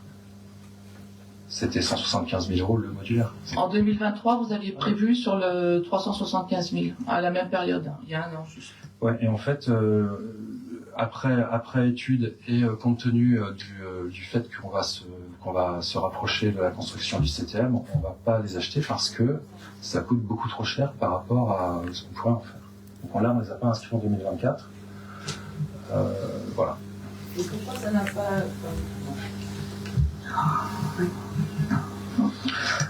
Sur les économies possibles et sur les tarifs à la population de Monsieur Copin, donc on a déjà augmenté des tarifs au 1er janvier 2024. sur les activités périscolaires. Et bien évidemment, il y a toute une série de travaux qui sont engagés sur deux choses. Sur une optimisation, c'est un terme un peu orwellien, on va dire, c'est pas une optimisation, on va faire en sorte d'économiser au maximum sur le chapitre 012. Et donc il y a tout un plan de réorganisation et d'économie qui est en train d'être construit et finalisé pour qu'on puisse passer sereinement 2024 et 2025, sachant que il y a une inertie d'effet sur ce genre de projet. Je ne sais pas si vous l'avez cité, mais expliquez pour les Béninois ce que c'est que le chapitre 012. Oui, alors c'est, je vais le rappeler, ce sont les charges salariales et tous les frais assimilés. Ensuite, donc Monsieur Dos Santos, sur les niveaux d'imposition, je vous ai répondu. J'ai l'intégralité des taux si vous le souhaitez, mais ils sont disponibles sur le site des impôts. Et le CTM à 3 millions, donc effectivement, c'est évidemment un lourd investissement. Hein. Je vous rappelle que le projet initial qui avait été présenté, même avant qu'on arrive, je crois, dépassait les 5 millions d'euros. C'est la folie, c'est la folie. Voilà. On est bien d'accord, et donc le travail qui a été engagé, ça a été aussi une optimisation des besoins réels de la commune. Et évidemment, il y a eu une comparaison sur d'autres communes sur le coût de ce genre d'infrastructure par rapport aux services rendus, et on est dans la cible de ce qui se fait visuellement. Alors, permettez-moi juste de rebondir par rapport à ce que vous avez dit. Donc vous avez dit qu'on est en dessous du taux de prélèvement, enfin à 32%, comparé aux communes de la même strate qui sont à peu près à 42%. Au niveau national. Donc, moi, j'aurais bien voulu qu'on se compare plutôt par rapport aux communes des Yvelines qui sont dans la même strate que nous, que le niveau national, parce que c'est un peu, il y a à boire et à manger, si vous voulez, si on se compare par rapport au niveau national. Puis vous avez fait aussi une autre petite remarque par rapport donc à l'achat des modulaires, qui représenterait un coût important. C'est ce que vous nous avez dit à l'instant. Par rapport à l'utilité. Bon, alors c'est sûr que même si ça a un coût important, c'est toujours moins cher que 3 millions d'euros. Et donc c'est moins pérenne. Il y a des gens qui moins adaptés. Non, mais il y a un mix peut-être à faire. Il y a peut-être des choses à étudier. Je dis juste ça comme ça. Je sais que aujourd'hui il y a des solutions. Il y a des gens aussi qui font des maisons conteneurs. Donc les conteneurs peuvent aussi s'aménager en maison. Alors peut-être qu'on peut aussi aménager de façon pérenne des conteneurs pour en faire un ensemble dans un site, et si ça peut nous faire des économies. Enfin, je dis ça, mais je dis rien. Non, mais si, vous avez raison. Je voudrais lever peut-être un quiproquo ou un malentendu. Lorsqu'on parle du CTM, ce ne sont pas que les bâtiments administratifs pour les agents. Aujourd'hui, les 2 modulaires représentent les bâtiments administratifs, mais là on parle d'ateliers, on parle de lieux de stockage qui sont dans un état lamentable, et en fait c'est l'intégralité du projet sur lequel on prévoit cette enveloppe de 3 millions. Bien sûr, j'ai bien conscience que c'est l'intégralité, bien sûr, mais peut-être qu'il y a des économies à faire. Parce que vous avez parlé, excusez-moi de vous couper, mais vous avez parlé aussi d'une chose qui a retenu mon attention, c'est le chapitre 012. Vous avez dit que vous allez travailler dessus pour baisser ce chapitre, enfin pour baisser ce niveau. Alors c'est sûr qu'on est à 73% du budget de la commune en chapitre 012, donc c'est-à-dire en charge de personnel, ce qui il faut mettre en face des services rendus à la population. Je suis d'accord avec vous, hein, et d'ailleurs, si on se compare par rapport, je l'ai dit tout à l'heure, mais je préfère le répéter, si on se compare par rapport à d'autres communes de la même strate, elles n'ont pas tout le territoire qu'on a. Donc, il faut aussi comparer les choses de façon comparable. Mais c'est vrai qu'à ce niveau-là, on est aussi, si on compare, on a un taux qui est beaucoup plus élevé que la moyenne, puisque c'est 53, on est à 74. Donc il y a des choses certainement qui sont difficiles à faire, mais où il faudra faire un effort parce que les impôts, on pourra pas toujours les augmenter. Et là, dans les années qui vont suivre, en fait, avec le niveau d'investissement, ça promet encore des augmentations d'impôts. Oui, je voudrais apporter quand même un éclairage sur ce que vous venez de dire par rapport à la comparaison sur les communes de même strate. C'est un peu un effet, il y a un effet déformant là-dedans. Je vous explique pourquoi. Admettons que vous avez pour une commune des charges à 100. Okay, des communes, selon l'interco ou la communauté d'agglo où elles vont se trouver, les mêmes compétences ne vont pas être prises en charge par la communauté de communes. Notre communauté de communes, vous le savez, prend très peu de compétences à sa charge. Et donc, pour les communes de même strate comme la nôtre, effectivement, on a 73% du chapitre 012. Si vous mettez Ben dans une autre collectivité qui prend en charge le périsco, l'encadrement des enfants, la petite enfance, et qui prend en charge les fluides, etc., forcément le ratio va changer. Et donc, je comprends ces effets de comparaison et qui incitent peut-être à se dire ça pourrait être simple, on pourrait, il n'y a qu'à. Nous, aujourd'hui, on est dans le comment. Et le comment, pour nous, c'est d'essayer de faire avec le contexte, donc un haut niveau de service rendu à la population, avec des contraintes qui sont imposées aussi par les textes. Le taux d'encadrement des enfants, par exemple, c'est imposé par les textes et on ne va pas y déroger. L'environnement dans lequel on est dans la communauté de communes, c'est aussi une contrainte. Et donc on est dans le comment. Et je ne vous demande pas de nous faire confiance, je vous demande juste de regarder ce qu'on fait depuis 2020. Je défie quiconque ici de dire qu'on ne fait pas tout pour faire des économies et de ne pas augmenter les impôts. C'est ce que l'on fait et regardez bien l'évolution de tous les chapitres de dépenses et de recettes. On maintient l'équilibre du delta entre les recettes et les dépenses malgré les crises, malgré la succession des crises. Et on maintient également un taux de croissance de la dépense très faible par rapport à d'autres communes. Pour rappel, hein, on est nous à 3,1, la moyenne nationale c'est 5,8 sur les communes de même strate que nous. Donc on fait cet effort. Peut-être que c'est pas suffisant, peut-être, mais en tout cas on est mobilisé tous les jours dessus et on fait au mieux pour ça. Je vous remercie. Monsieur Deléan, juste, j'ai envie d'aller même plus loin que vous, parce que vous avez parlé de l'aide, enfin de la communauté de communes et de son apport au sein de la commune. Et je pense que justement là, il faudrait, et on le voit, il y a une baisse aussi au niveau de la communauté de communes de la participation. Je pense qu'il faudrait que la communauté de communes nous aide davantage. Donc je vais dans votre sens et je vais même encore un petit peu plus loin. Eh bien, je vous remercie, Monsieur Dos Santos, et vous êtes exactement dans ce que je disais tout à l'heure. Vous dites il faudrait, et nous aujourd'hui on est comment faire pour que la communauté de communes intervienne un peu plus pour Ben. Et on est dedans. Alors certes, c'est pas à la hauteur des attentes de là où on pourrait être, mais on est dedans. Et je suis d'accord, il faudrait. Il faudrait, et nous on est dans le comment faire pour. Je vais pas vous dire vous devez. Non, c'est bien. Oui, Madame Sauter. Oui, j'ai une question aussi sur 2025 et 2026. Comment comptez-vous financer les 3 400 000 euros d'investissement qui sont prévus, par exemple, pour 2025 ? Est-ce que ça va être encore une hausse des impôts ou un emprunt ? Alors, vous l'aurez noté, en fait, on a été aussi très prudent sur 2025 et 2026 parce qu'on ne sait pas encore à quelle sauce on va être mangé, en fait, pour faire simple. On compte bien évidemment à ce que le département revienne à un niveau de soutien et de subvention en 2025, comme il l'a indiqué. Vous avez vu, on tourne autour des 3,4 millions.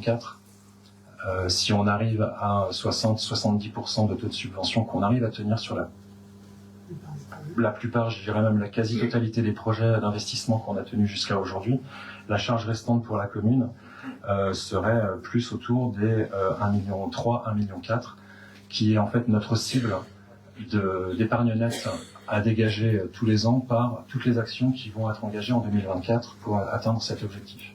Maintenant, on ne sait pas ce qui va se passer en 2025, enfin pendant l'année 2024, on ne sait pas comment ça va atterrir pour 2025, donc on reste quand même très prudent, mais avec cet objectif-là, effectivement, d'avoir une capacité d'autofinancement qui avoisinent les 1,2 million, 1,3 million, avec des taux de subvention, et puis on réajustera les dossiers. Simplement, la priorité sera pour nous de réaliser le centre technique municipal, qui n'est plus digne pour un travail serein de nos agents. Et je tiens à préciser également que l'outil de travail des agents tel qu'il est aujourd'hui, donc pour les services techniques, met encore plus en avant les efforts qu'ils font pour maintenir la commune dans un état acceptable, pour intervenir en urgence lorsque c'est nécessaire quand il y a des phénomènes météorologiques. Et donc j'en profite aussi pour saluer leur travail malgré ces conditions que nous nous engageons, et on va tout faire pour changer leur outil de travail et améliorer leur outil de travail d'ici la fin 2026. J'ai aussi une question sur études et aménagement Petite Ville de demain 2025-2026. C'est 1 million d'euros, 400 000 en 2025, c'est pour quel projet? Je les ai pas en tête. C'est pour le projet place du 8 mètres carrés 1945, donc réaménagement des espaces publics, pour lequel on a reçu une subvention pour les études opérationnelles. Et on fera un point tout à l'heure suite à votre question.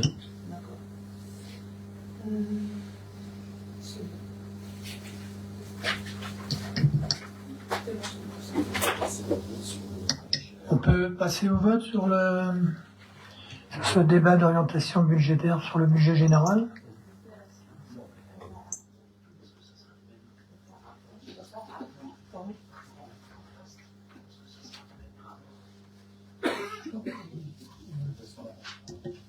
La question, c'est qu'on a 3 budgets. Il y a le budget général, le budget d'assainissement et le budget de biens immobiliers. Et donc c'est le même rapport pour les 3. D'accord, ah oui, Je vais passer au budget d'assainissement. Oui, Donc vous l'aurez compris. Ah non, pardon, le budget biens immobiliers meublés. Donc pour les Bénois, ce budget concerne donc la salle de réception l'Escapade, le bien 18 rue de la République qui est loué à une banque par la commune, un autre bien situé à l'intérieur de la République, l'ex-cuisine centrale de la rue Nouvelle. Et ce budget intègre évidemment toutes les charges et toutes les recettes liées à la gestion de ce bâti. Et pour 2024, il n'y aura aucune opération nouvelle sur ce budget. Et donc l'extinction de la dette est prévue pour 2043 avec un capital à rembourser fin 2024 à 380 000 euros. Enfin 380 451. Sur le budget d'assainissement,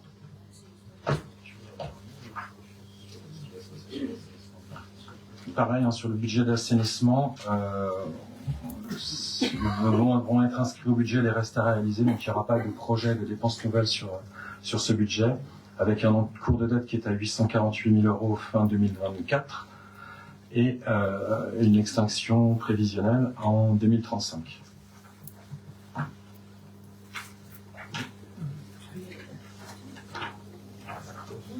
Ah oui, alors je ne l'ai pas précisé, mais comme tous les ans, il y a des travaux de rénovation de réseau qui seront programmés et qui seront inscrits au budget, évidemment. Oui, juste par rapport à l'assainissement, il n'y avait pas une programmation de nouvelles études qui devait être lancée? Il me semblait qu'il y avait un nouveau plan qui devait être à l'étude, non? Non, c'est le schéma. Non, c'est le. Oui, c'est ça, le schéma, oui. Vas-y. Ça, ces prestations font partie du contrat de la SOR. C'est la SOR qui finance justement le schéma directeur, des autres ruissellements, le SDA, ainsi de suite, dans le cadre pour éviter justement les études des canalisations, les champignons, les canalisations, ainsi de suite. Enfin, voilà.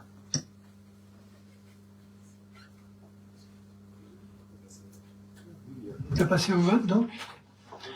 Alors, en ce qui concerne le budget général, débat d'orientation, donc si on peut passer au vote, donc qui vote contre? Budget général? Oui. D'accord. Il y a 1, 2, 3, 4. Bah, je vois, oui, 1, 2, c'est bon. 3, 4. Donc, Madame Béguier, Monsieur Copin, Madame de Roquefeuille, Madame Sauteur, qui vote contre. Qui s'abstient? Monsieur Dos Santos. fait la différence. Voilà, donc qui vote pour? N'oubliez pas les pouvoirs. Donc on doit avoir un...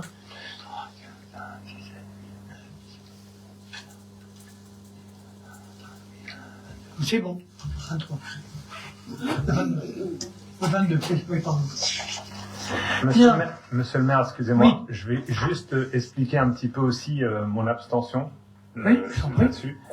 Parce que par rapport à tout ce qu'on a dit, donc le CTM, je sais que aujourd'hui il y a le garage du Val qui est potentiellement à vendre.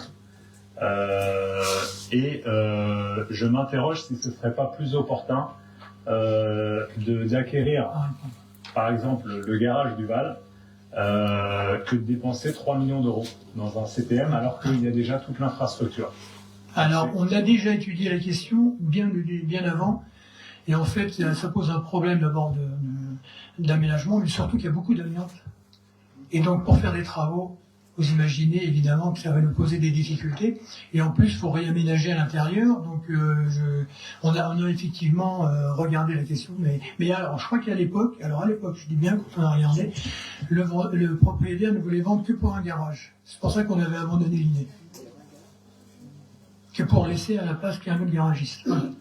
Mais je crois que les choses ont évolué. Hein. Ah, peut-être, mais là, Oui, alors, petite précision, comme vous le savez sûrement, le stockage de l'amiante est à la charge de la commune jusqu'à sa fin de vie. D'accord? Donc, effectivement, il y a un enlèvement pour une société spécialisée, mais tant qu'il n'est pas détruit, il est à la charge de la commune avec toute la responsabilité. Enfin, je vous le précise, parce qu'on est confronté à ce phénomène actuel tout le temps. Ok, merci. Et alors, on peut passer en ce qui concerne le budget assainissement, donc on peut passer donc au vote. Qui vote contre? Qui s'abstient? Unanimité. Merci. En ce qui concerne donc le budget des biens immobiliers meublés, donc on passe au vote. Qui vote contre? Madame Béguier. Bon. Qui s'abstient? Madame de Roquefeuille. Donc, moins 2. C'est bon? Ok, merci. Bon, bah merci. Oui, vas-y. Je laisse la parole à M. Théodore. C'est un peu la coutume, mais je tiens à le faire. Je souhaite remercier le directeur des finances de la mairie, ainsi que tous les agents qui ont travaillé d'arrache-pied, y compris la nuit, ces derniers jours, pour pallier aux aléas techniques auxquels nous avons été contraints, et je tiens à les remercier publiquement de leur engagement et de leur travail. Merci. Merci.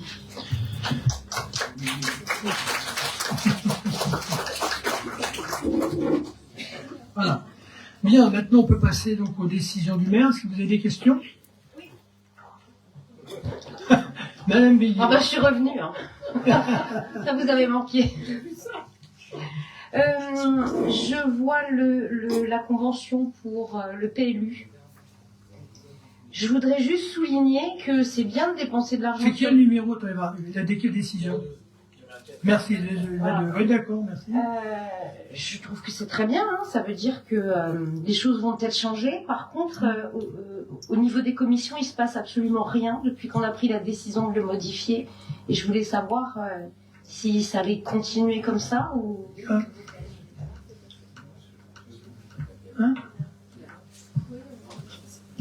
Vas-y, Félix. Sur le contrat pour le nouveau prestataire par rapport au PLU, juste pour que tout le monde sache bien, on a changé de prestataire parce que le premier ne donnait pas satisfaction. Et une grande partie d'ailleurs des finances qu'on engage pour celui-là est payée par les pénalités du précédent. On a eu déjà il y a quelques temps en effet des groupes de travail thématiques sur le PLU. Il y en avait 3 je crois, il y avait circulation, mobilité, etc. etc. Et ce travail-là sert justement pour l'élaboration du PLU et la continuité qui se passe aujourd'hui. Donc en fait, c'est pas perdu. Et ces groupes de travail ont eu lieu, vous étiez dedans, je crois. Il y avait aussi il y avait d'autres personnes de la majorité de l'opposition. Et donc ça se poursuit. Là, on va arriver dans la phase de présentation et de validation par la suite du PADD, qui va aussi occasionner des échanges avec la population.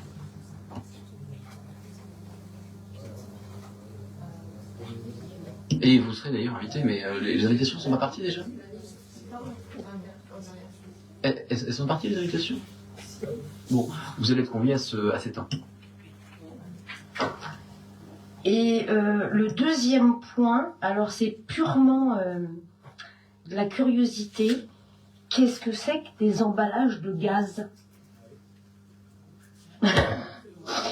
On a un renouvellement de convention. C'est laquelle? Excusez-moi, je pas la 018 et 019.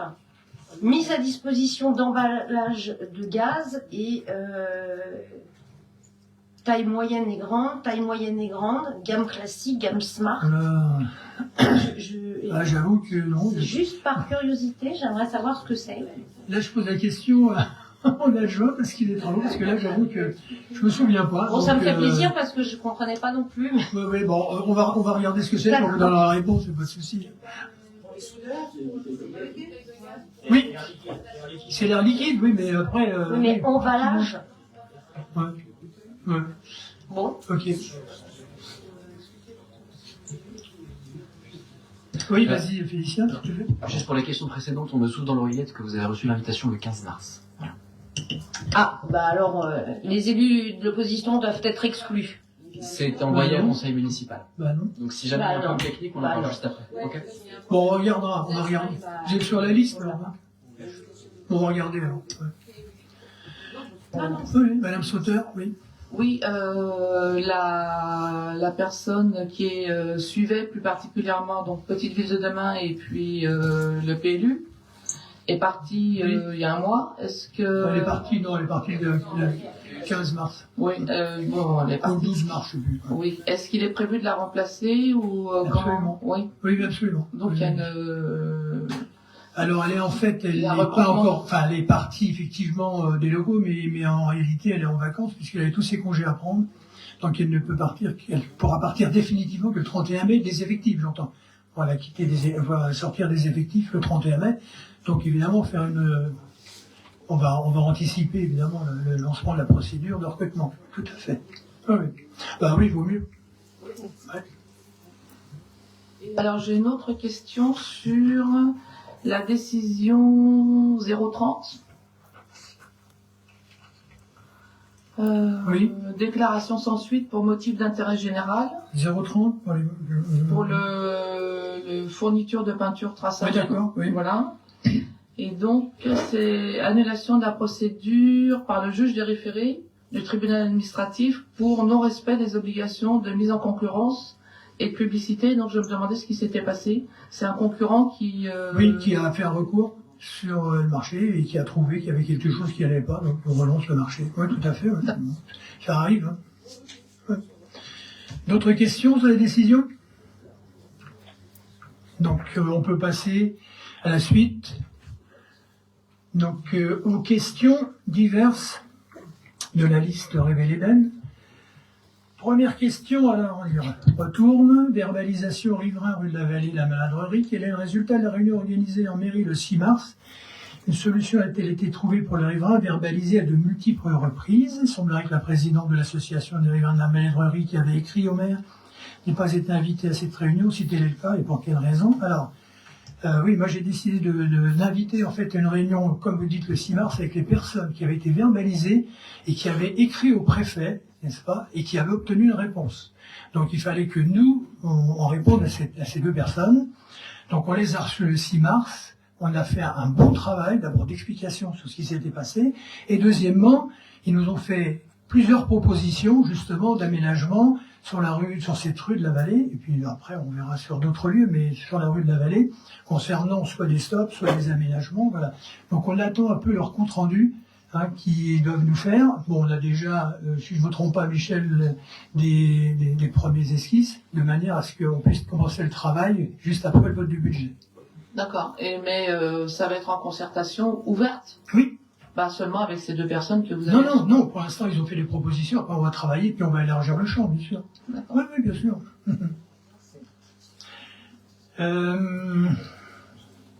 Alors, logements sociaux. Là, je vais laisser... Alors, combien en existe-t-il à Bennes?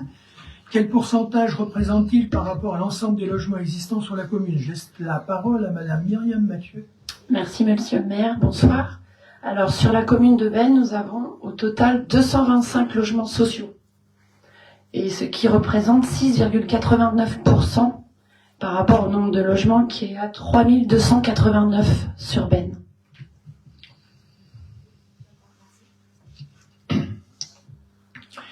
Alors, troisième question, plan communal de sauvegarde, où en est-il? Madame Sophie Mérès, s'il vous plaît.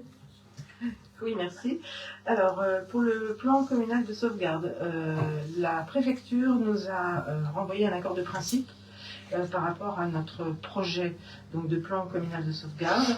Nous l'avons relu, nous avons ajouté un chapitre sur le risque neige qui n'était pas existant. À l'heure actuelle, il y a une refonte de la présentation qui va être faite pour qu'il soit plus facile à manipuler, plus facile, enfin, voilà, que les repères soient plus simples à trouver. Et il sera à nouveau envoyé pour validation à la préfecture. Il y aura une réunion de finalisation dans les semaines qui viennent. Et juste pour information, nous avions édité un petit questionnaire pour les personnes qui souhaitaient éventuellement s'inscrire dans le fichier du PCS, personnes à secourir en priorité ou personnes à mobilité réduite. Et actuellement, il y a 471 personnes qui se sont inscrites dans ce fichier sur Bennes. Et c'est le CCS qui a recueilli toutes les fiches d'inscription. Voilà. Et donc, le groupe de travail qui avait été mis en place va être réuni à quel moment par rapport à tout ça? Dès qu'on aura la possibilité de vous présenter quelque chose de bien construit. Donc, là, je pense peut-être courant avril, ça dépend de l'agenda de chacun et surtout du calendrier pour cette refonte de présentation. Ensuite, maison de santé pluriprofessionnelle. Pouvez-vous faire le point sur l'occupation de cet équipement? Madame Sophie Mérès. Alors, le point sur l'occupation, donc nous avons actuellement 3 médecins généralistes qui exercent dans la maison de santé. Nous avons 2 pédicures, podologues. Alors, ils sont un peu plus nombreux parce qu'ils travaillent à plusieurs, mais voilà. Nous avons 2 infirmières, nous avons un dentiste, nous avons 2 orthophonistes, nouvellement une diététicienne. Nouvellement arrivé, nous avons un kiné. Et nous avons un orthoptiste. Voilà. Et a priori, il semblerait qu'un 4e médecin généraliste soit intéressé pour intégrer la maison de santé. Et donc, il resterait combien de places? Alors, pour quel professionnel? Enfin, oui. Il reste 3 locaux professionnels. Et vous avez des pistes? Pas trop pour l'instant, mais bon, on est toujours en recherche de toute façon. Merci. 5e question, programme logement. Vous avez contacté Doc & Doc, là, ça a donné un résultat ou pas? C'est en cours, j'ai demandé au service de le faire et là... Et ils sont efficaces, ils sont bien? Ah, je ne sais pas, j'ai pas encore le retour, mais c'est encore c'est en cours. J'ai vraiment transmis tout de suite, mais là, la charge est quand même importante, du coup, ma foi, il y a des sujets prioritaires. Ça marche. Mais on suit le truc. Bien, programme logement collectif. Où sont les programmes évoqués précédemment? Place Saint-Martin. Réhabilitation immeuble d'activité rue de la Gare. Vente à un promoteur de la parcelle communale derrière la gare. Monsieur Félicien. Margaritas. Alors, pour je vais prendre pas dans l'ordre. La réhabilitation de l'immeuble qui se trouve au niveau juste derrière le pont du Lavoir. Le projet a été présenté, il y a eu plusieurs allers-retours entre la ville et le porteur. On attend le permis de construire, parce que c'est un projet privé. Donc on attend le permis de construire, et dans ce cas-là, s'il est valide, il sera accepté. Donc c'est une réhabilitation d'environ 55 logements sur le bâtiment qui est qui fait un peu loft, qui est juste derrière. Pour le projet Place Saint-Martin, donc on a rencontré les PIF avec lesquels on a contractualisé une bulle de gel des immobilières sur la place. Nous, on a revu les PIF récemment parce qu'ils ont changé de porteur de projet. Donc il fallait revoir avec eux, avec la nouvelle personne qui va s'occuper de notre projet. On est dans la phase où on va construire le projet beaucoup plus, de manière beaucoup plus concrète, avant de pouvoir le présenter déjà entre nous, entre élus, et ensuite le présenter aux habitants et lancer les opérations. C'est quelque chose qui va se faire en plusieurs années, mais on espère avoir les premières conclusions, en tout cas, rapidement. Alors avant l'été, on espère. Si c'est après, ce sera après. Et pour l'histoire de la parcelle gare, pour l'instant, on a eu des consultations, on a eu des retours. Et normalement, je crois que vous avez reçu une invitation. On va vous en parler en particulier lundi prochain à 18h. Normalement, vous avez reçu l'invitation cet après-midi. Non, c'est une différente. C'est une différente. Ouais, c'est une différente. C'est pour le lundi prochain. Voilà, pour lundi prochain, justement à 18h. Voilà, pour vous présenter un petit peu l'état d'avancement et le côté, voilà, là où on en est. C'est bon.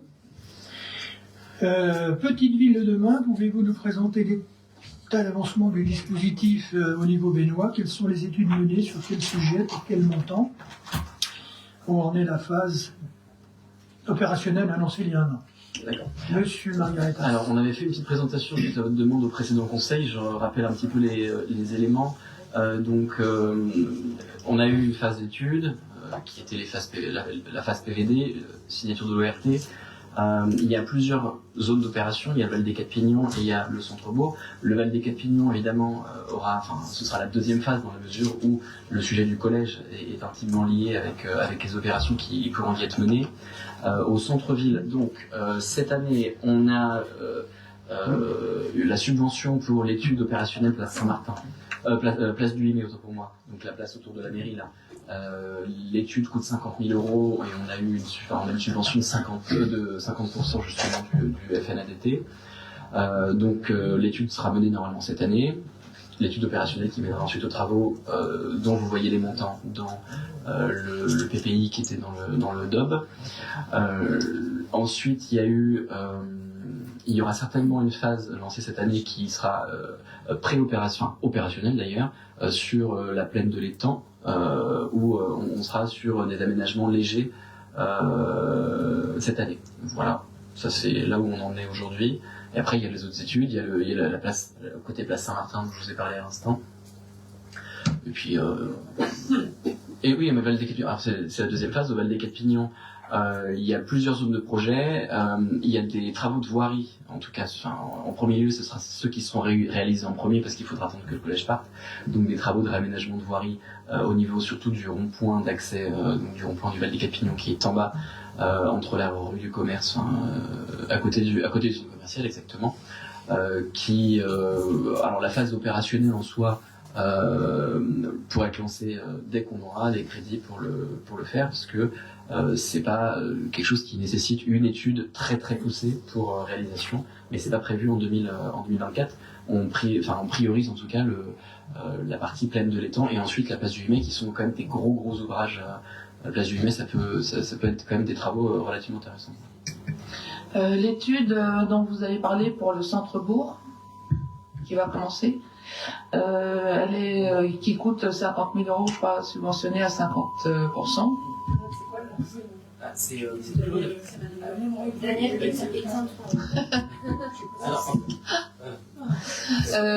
un cabinet privé ou c'est plutôt le CEREMA ou ce type de structure?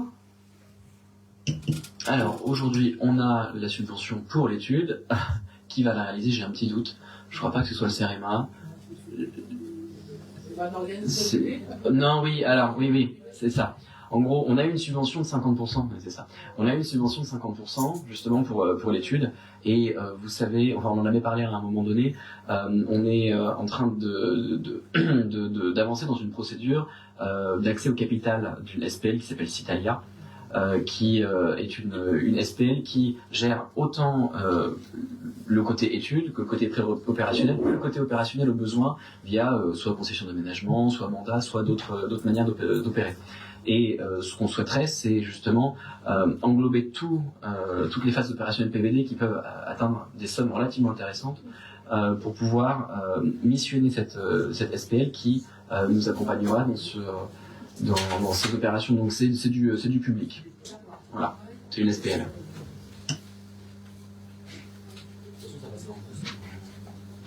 Oui, ça passera en conseil. L'accession au capital, dans tous les cas, passera en conseil. C'est 5 000 euros.